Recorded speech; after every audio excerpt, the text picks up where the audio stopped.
সুপ্রিয় শিক্ষার্থীবৃন্দ, অনলাইন ক্লাসে তোমাদেরকে স্বাগত।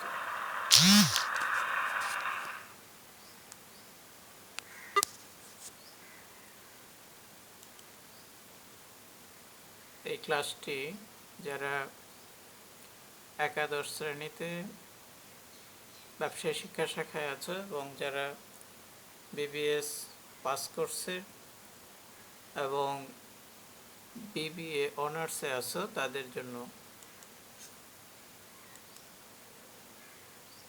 আজকের বিষয় ব্যবস্থাপনার নীতিমালা।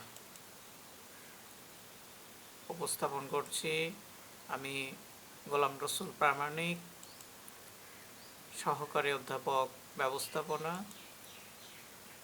শহীদ স্মৃতি সরকারি কলেজ, মুক্তাগাছা, ময়মনসিংহ। প্রথম কথা হলো নীতি। নীতিটা কি? নীতি হলো মৌলিক সত্যের উপর প্রতিষ্ঠিত এমন কিছু নিয়মকানুন বা এমন কিছু বিধিবিধান যা কার্য সম্পাদনের সাধারণ নির্দেশিকা হিসাবে কাজ করে। নীতির বৈশিষ্ট্য আছে। নীতির বৈশিষ্ট্য হলো এটি স্থান, কাল, পাত্র ভেদে এর সফল প্রয়োগে যথার্থ ফল লাভ করা যায়।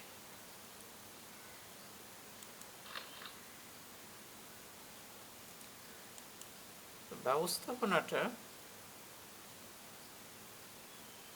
প্রাকৃতিক বিজ্ঞানের মতো কোনো বিশুদ্ধ বিজ্ঞান নয়। সেজন্য একে পরিবর্তিত পরিস্থিতির সাথে তাল মিলিয়ে চলতে হয়। যদিও ব্যবস্থাপনা একটা বিজ্ঞান, তারপরেও যেহেতু এটা প্রাকৃতিক বিজ্ঞানের মতো বিশুদ্ধ বিজ্ঞান নয়, সেজন্য এটাকে পরিবর্তিত পরিস্থিতির সাথে তাল মিলিয়ে চলতে হয়।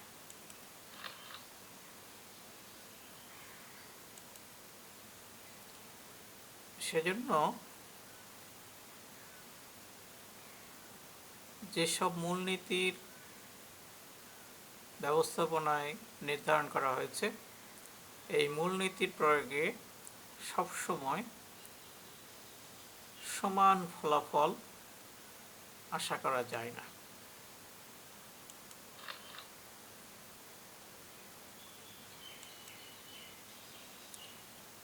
তারপরও ব্যবস্থাপনা বিশারদগণের অনেকেই এক্ষেত্রে অনুসরণযোগ্য কিছু সাধারণ মূলনীতি উদ্ভাবনের চেষ্টা করেছেন।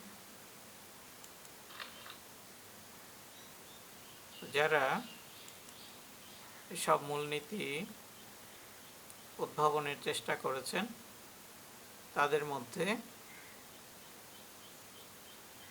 আধুনিক ব্যবস্থাপনার জনক হেনরি ফেয়ল অন্যতম।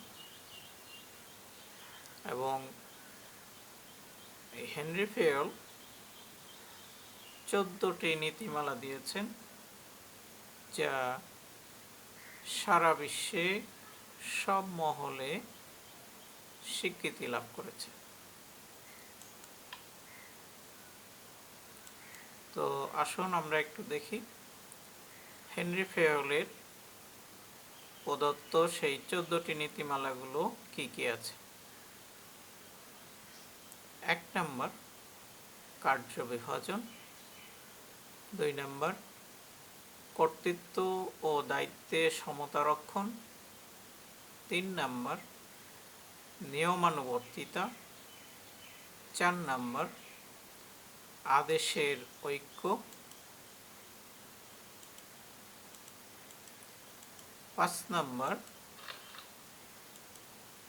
নির্দেশনার ঐক্য, 6 নম্বর, সাধারণ স্বার্থে ব্যক্তি স্বার্থ ত্যাগ।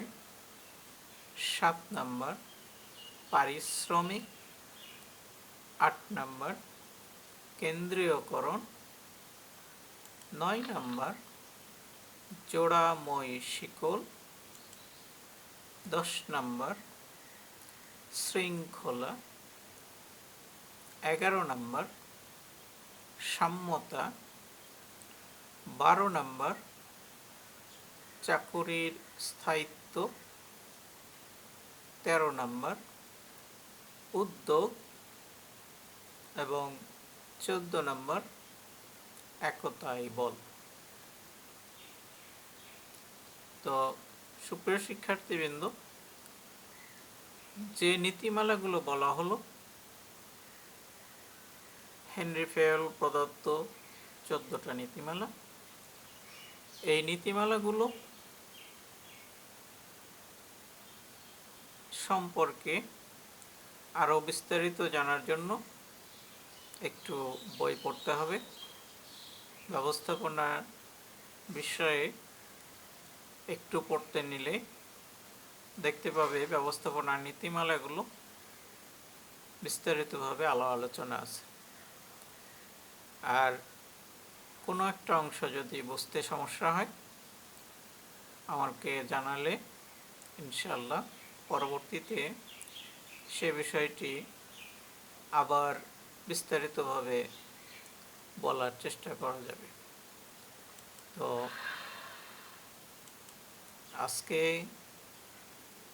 এ পর্যন্তই। সবাই ভালো থেকো, সবাইকে ধন্যবাদ এবং আগামী ক্লাস দেখার জন্য আমন্ত্রণ জানিয়ে এখানে শেষ করছি। আল্লাহ হাফেজ।